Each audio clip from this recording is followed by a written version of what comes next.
بسم اللہ الرحمن الرحیم۔ السلام علیکم۔ انفو ٹی وی میں خوش آمدید۔ آج 5 فروری 2024 روز سوموار، سعودی عرب کی شام تک کی اہم ترین خبروں کے ساتھ میں ہوں وسیم۔ اگر آپ بھی سعودی عرب کے غیر ملکی ہیں تو ہم لائے ہیں آپ کے لیے اوتھینٹک خبریں۔ آج کے نیوز بلیٹن میں بھی اہم اپڈیٹس ہیں، ویڈیو کو مکمل دیکھیے گا۔ شروع کرتے ہیں پہلی خبر کے ساتھ۔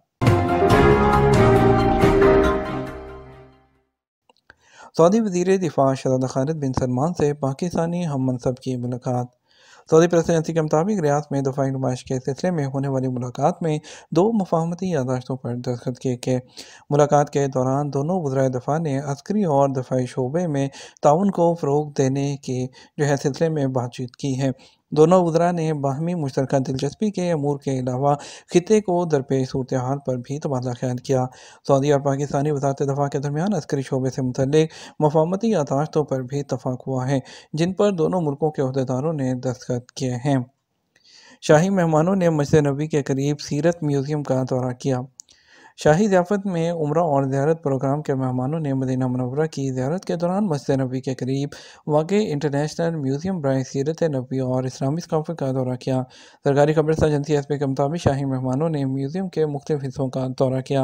انہوں نے اسلامی اقدار، سیرت نبوی، انبیاء کے فضائل اور اسلامی تہذیب کے معروف آثار اور مقامات سے متعلق جدید ٹیکنالوجی سے تیار کی گئی پریزنٹیشن بھی دیکھی ہے۔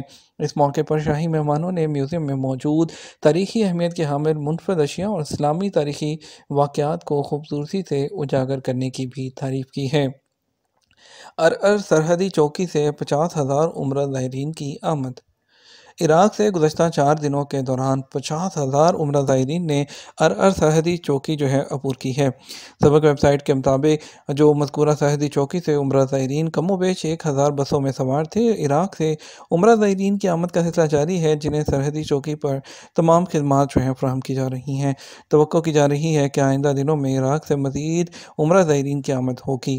شمالی حدود ریجن کے گورنر شہزادہ فیصل بن خالد کی ہدایت پر ارعر سرحدی چوکی پر تمام سرکاری ادارے کام کر رہے ہیں۔ گورنر نے عراق سے آنے والے عمرہ زائرین کو بہتر اور تیز رفتار خدمات فراہم کرنے کی ہدایت کر رکھی ہے۔ ارعر سرحدی چوکی پر کسٹم کے 66 کاؤنٹر بیک وقت کام کر رہے ہیں اور چند منٹوں میں زائرین کو سہولتیں فراہم کر رہے ہیں۔ شہزادہ خالد بن سلمان نے ہاک T-165 طیارے کا افتتاح کر دیا۔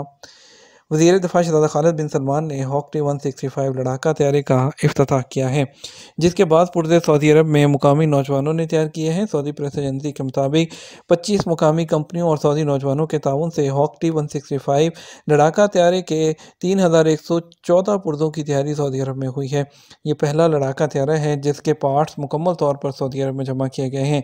اس موقع پر عالمی دفاعی نمائش کے سلسلے میں خصوصی تقریب ہے اس کا انعقاد کیا گیا، جس میں وزیر دفاع خود شریک ہوئے۔ وزیر دفاع شہزادہ خالد بن سلمان کو سعودی برطانوی دفاعی تعاون پروگرام کے متعلق آگاہ کیا گیا۔ اس کے علاوہ ہاک T-165 طیارے کے اجزاء جمع کرنے اور تیار کرنے کے متعلق بھی ان کو تفصیلی بریفنگ دی گئی۔ کنگ عبدالعزیز ایئر بیس میں طیاروں کی تیاری کے مرکز سے ہونے والے 10 طیارے سعودی ایئر فورس کے حوالے کیے جائیں گے۔ خلاف ورزی کرنے والی 2,800 موٹر سائیکلیں ضبط کر لی گئیں۔ محکمہ ٹریفک نے کہا کہ متعدد خلاف ورزیوں پر 2,840 موٹر سائیکلیں ضبط کی گئی ہیں۔ سبق ویب سائٹ کے مطابق 28 جنوری سے 3 فروری تک مختلف شہروں سے موٹر سائیکلیں ضبط ہوئی ہیں۔ محکمہ ٹریفک نے کہا کہ ٹریفک قوانین کی خلاف ورزی پر موٹر سائیکلیں ضبط ہوں گی اور یہ کسی بھی حال میں ناقابل واپسی ہیں۔ محکمے نے موٹر سائیکل چلانے والوں کو سختی سے ہدایت کی ہے کہ وہ ٹریفک قوانین کی پابندی کریں۔ محکمے نے کہا کہ جس طرح گاڑیوں پر ٹریفک قوانین لاگو ہوتے ہیں، موٹر سائیکلوں پر بھی ہوتے ہیں۔ محکمہ ٹریفک نے کہا کہ سب سے زیادہ ریاض میں موٹر سائیکلیں ضبط کی گئی ہیں، جن کی تعداد 1,282 ہے۔ مکہ مکرمہ ریجن میں 88، مدینہ منورہ میں 392، مشرقی ریجن میں 100، عسیر میں 8 اور تبوک میں 21 موٹر سائیکلیں ضبط کی گئی ہیں۔ ایران نے سعودی شہریوں کو ویزے سے استثناء دے دیا۔ ایران نے سعودی شہریوں کو پیشگی ویزا لینے سے استثناء دینے کا فیصلہ کیا ہے۔ سبق ویب سائٹ کے مطابق فیصلے پر عمل درآمد وہ آج سے شروع ہو گیا۔ واضح رہے کہ ایران نے دسمبر میں سعودی عرب سمیت 28 دیگر ملکوں کے شہریوں کو پیشگی ویزا سے استثناء دینے کا فیصلہ کیا تھا، تاہم اس پر عمل درآمد وہ 5 فروری سے مقرر ہوا۔ فضائی راستے سے آنے والے سعودی ٹورسٹ کو اب ویزا لینے کی ضرورت نہیں ہوگی، تاہم بری راستے سے آنے والے ٹورسٹ پر یہ فیصلہ نافذ نہیں ہوگا۔ ایرانی وزیر سیاحت عزت اللہ زرغامگی نے کہا کہ ایران نے سعودی عرب کے علاوہ انڈیا، روس، امارات، بحرین، قطر، کویت، لیبنان، تیونس اور برازیل کے علاوہ دیگر ملکوں کے شہریوں کو ویزے سے یک طرفہ استثناء دینے کا فیصلہ کیا ہے۔ خیال رہے کہ 2023 کے پہلے 8 ماہ کے دوران ایران میں غیر ملکی ٹورسٹ کی تعداد 48.5% بڑھ گئی ہے۔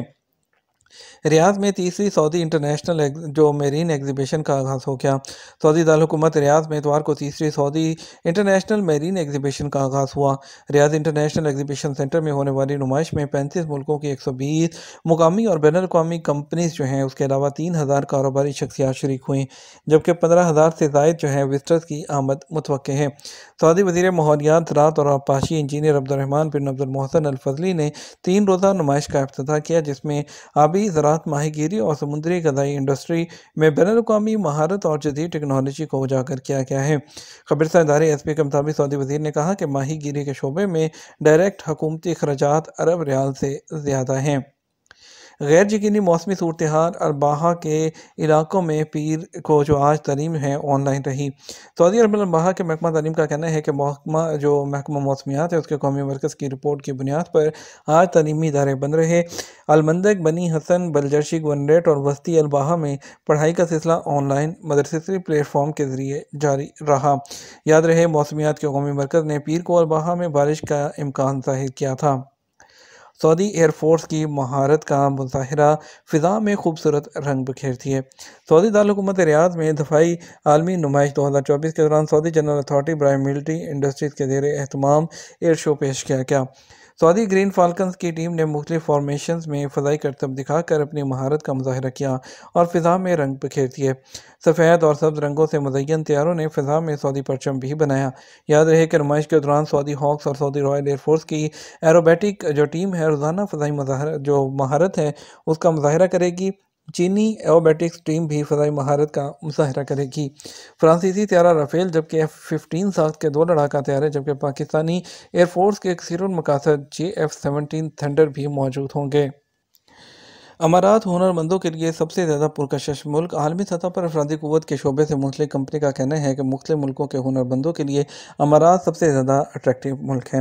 امارات اليوم کے مطابق افرادی قوت کے شعبے سے تعلق رکھنے والی کمپنی کی جانب سے جاری رپورٹ میں کہا گیا ہے کہ روزگار کے خواہشمندوں میں دوسرے نمبر پر ہالینڈ جبکہ فرانس، برطانیہ اور سنگاپور بھی پسندیدہ ملکوں کی لسٹ میں شامل ہیں۔ ایک انٹرنیشنل ریکروٹنگ کمپنی کا کہنا ہے کہ 160 ممالک کے 3 لاکھ ہنر مندوں کے معاہدے کیے، جن میں سب سے زیادہ تعداد امارات کے لیے کیا گیا۔ کمپنی کی جانب سے جاری رپورٹ میں مزید کہا گیا جن شعبوں میں کارکنوں کو جاب دی گئی ان میں جو ہے IT سروسز، کمپیوٹر پروگرامنگ اور اس کے علاوہ مارکیٹنگ، ایڈورٹائزمنٹ، جن میں سب سے زیادہ بھرتیاں کی گئیں۔ امارات میں سب سے زیادہ ڈیمانڈ کے حوالے سے کمپنی کا کہنا تھا کہ ادارتی مشاورت کی سب سے زیادہ جو ہے وہ طلب کی جا رہی ہے، جبکہ دیگر شعبوں میں content writing, programming engineering, marketing director وغیرہ شامل ہیں۔ یہ تمہارا اب تک کا نیوز بلیٹن۔ مزید اور اہم خبروں کے لیے ہمارا شام 12 بجے کا نیوز بلیٹن دیکھ سکتے ہیں۔ اس کے ساتھ ہم آپ سے اجازت چاہیں گے۔ ویڈیو کو لائک اور شیئر کیجیے گا۔ آپ کے قیمتی وقت کا شکریہ۔ اپنا خیال رکھیے گا۔ السلام علیکم۔